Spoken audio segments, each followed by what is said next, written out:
Good day to you and to your audience. World Food Day is celebrated each year on 16th of October. It marks our birthday, the day when the Food and Agriculture Organization of the United Nations, FAO, was established in 1945 in Canada in order to raise awareness of hunger, especially after the Second World War, calling on everyone to play a role in building a sustainable future of food, people, and the planet. Collective action across more than 150 countries worldwide is what makes World Food Day one of the most celebrated days in the United Nations calendar. Hundreds of events and outreach activities all over the world bring together governments, municipalities, businesses, civil society, youth, and the public at large, as well as the media. Every year, we choose a theme for the World Food Day.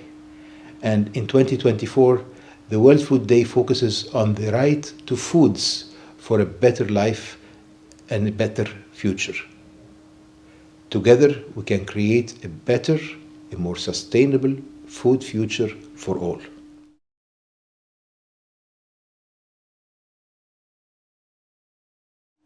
Good question. This year marks a significant milestone. It's the 20th anniversary of the voluntary guidelines on the right to food, which FAO has championed over the years. The use of the plural foods is intentional, actually.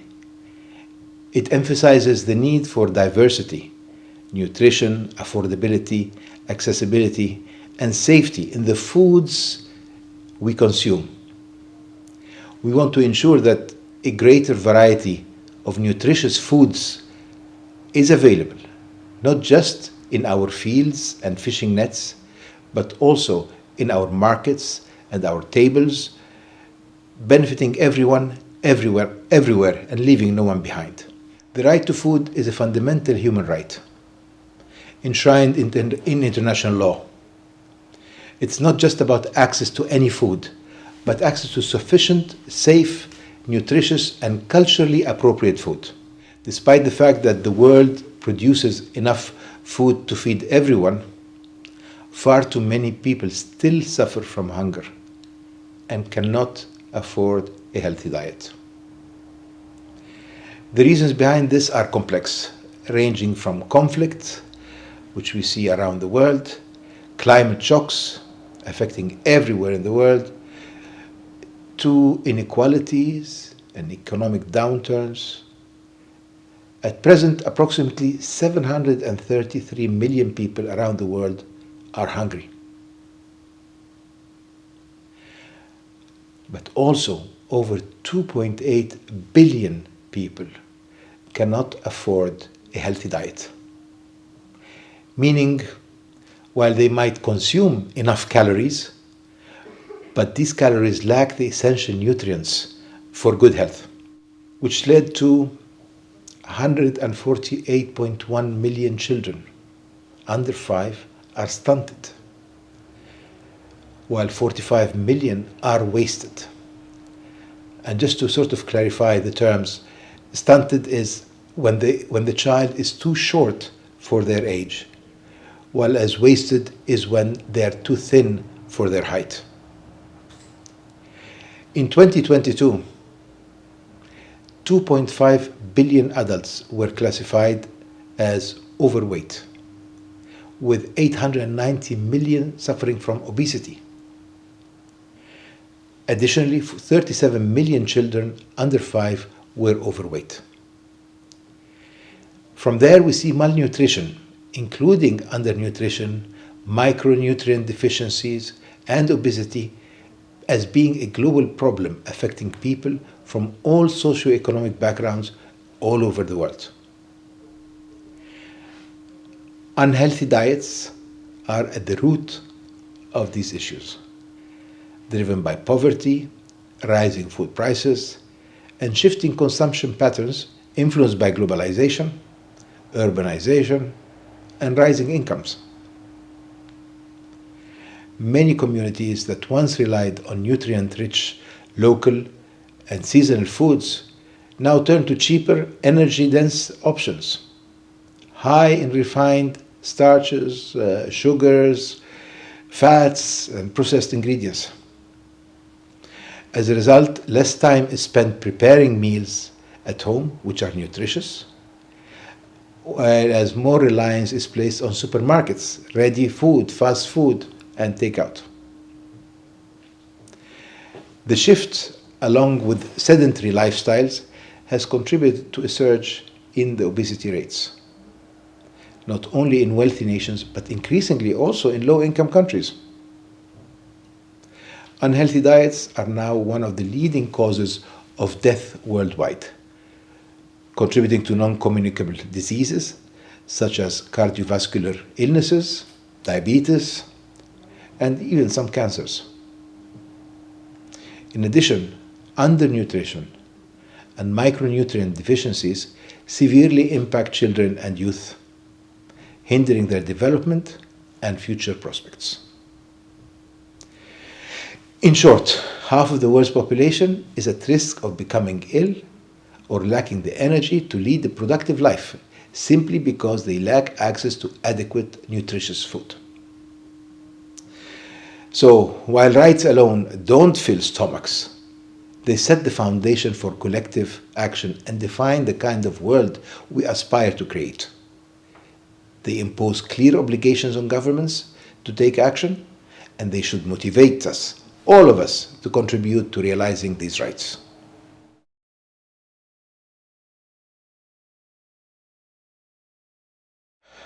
Well, producing food is not really the solution. Farmers already produce enough to feed the world. The challenge is ensuring equitable access to safe and nutritious food. FAO focuses on transforming agri-food systems, which are the systems that transform agriculture products into food, to make food more accessible and affordable, while addressing climate change and fostering inclusive livelihoods.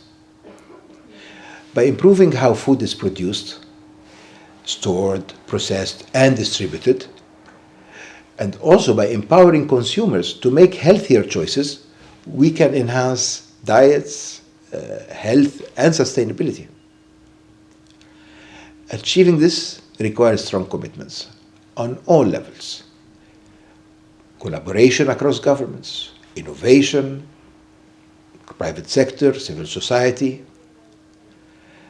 Only through collective action can we ensure everyone's right to safe, diverse, nutritious food for a better future.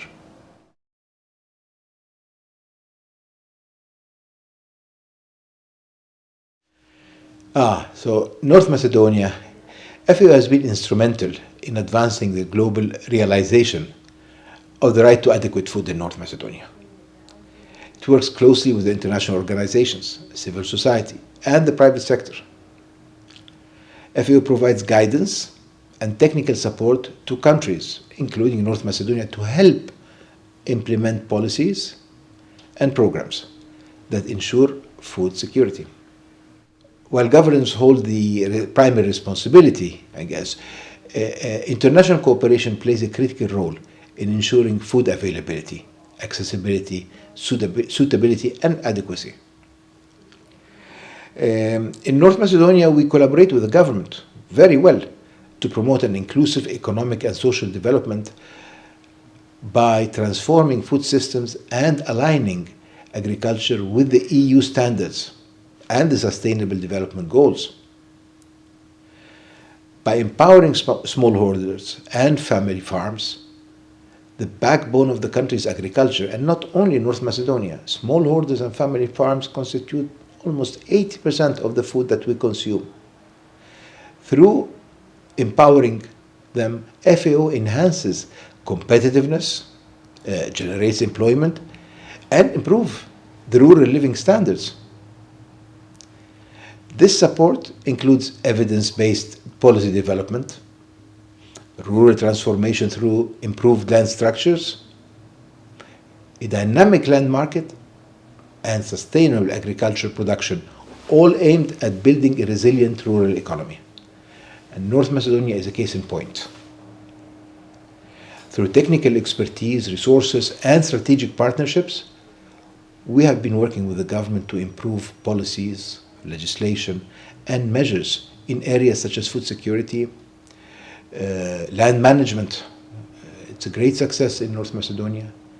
Our national seed system, forestry, disaster risk reduction, animal health, and food safety.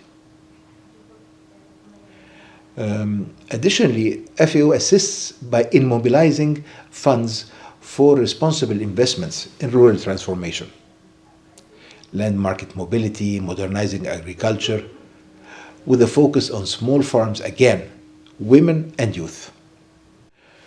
Enhancing the productivity, competitiveness and resilience of North Macedonia's agriculture has been central to our collaboration with the EU and the Ministry of Agriculture, Forestry and Water Economy to address the challenges with fragmented agricultural land, small farms and outdated agricultural infrastructure, which all has been leading to low productivity and rural depopulation.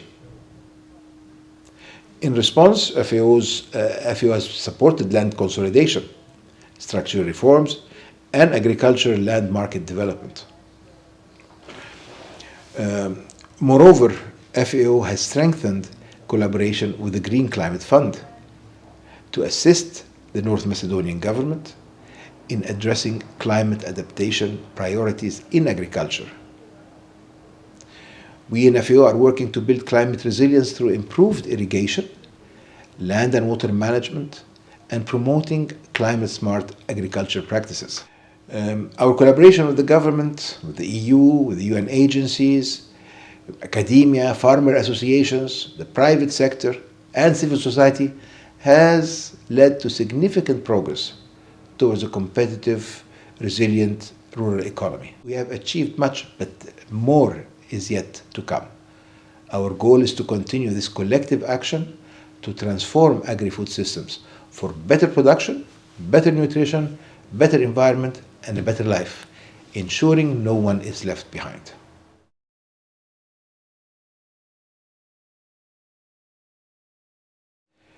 Well, first allow me to thank Agrar TV program and the Macedonian Radio Television for this opportunity. Agrar has been an invaluable partner in helping FAO raise awareness on the key topics related to agriculture and rural development in North Macedonia, not only on World Food Day, but throughout the year. This interview provides an excellent platform to discuss World Food Day, the right to foods as a fundamental human right, and to call for a collective action to ensure a sustainable future for food, people, and the planet. In 2024, FAO is organizing a range of activities in North Macedonia as part of the Global World Food Day celebrations. This year's events will take place on 16th of October at the poultry farm of Tony Dimevski in the municipality of Petrović. Under the theme Right to Foods for a Better Life and a Better Future, the event will emphasize the critical contribution of smallholder farmers who produce around 1/3 of the world's food. These farmers are our food heroes, helping to ensure the right to sufficient, safe, nutritious food for all, even under challenging conditions. Tony Dimevski, through his commitment to sustainable farming and community education, embodies the food hero spirit, and we salute him.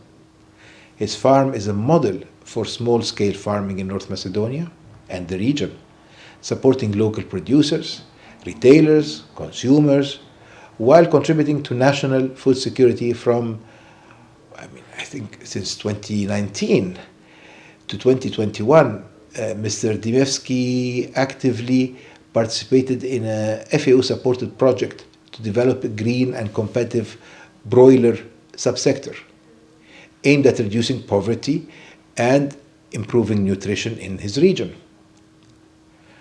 As part of this project, he joined a study tour to Slovenia, where he gained valuable insights into sustainable production and food safety.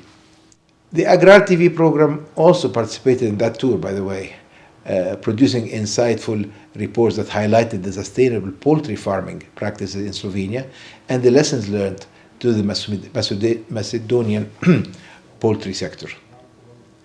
This year's event will bring together key stakeholders from the Ministry of Agriculture, Forestry and Motor Economy, from the academia, from civil society, from farmers' organizations, our sister UN agencies, international other partners, all to strengthen support for smallholders and promote sustainable agri-food systems.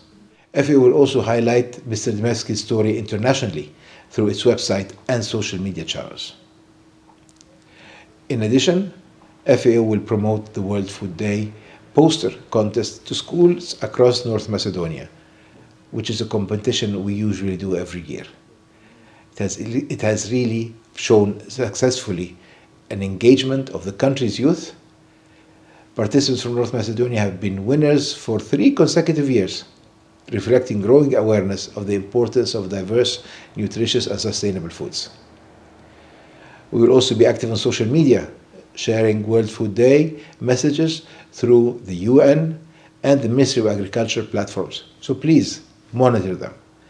Together we can create a more sustainable food future for all, and we encourage everyone to participate in this year's World Food Day activities in North Macedonia. Thank you again, and I extend my appreciation to your TV station for its continued support and its contribution to making World Food Day 2024 a success. Thank you very much.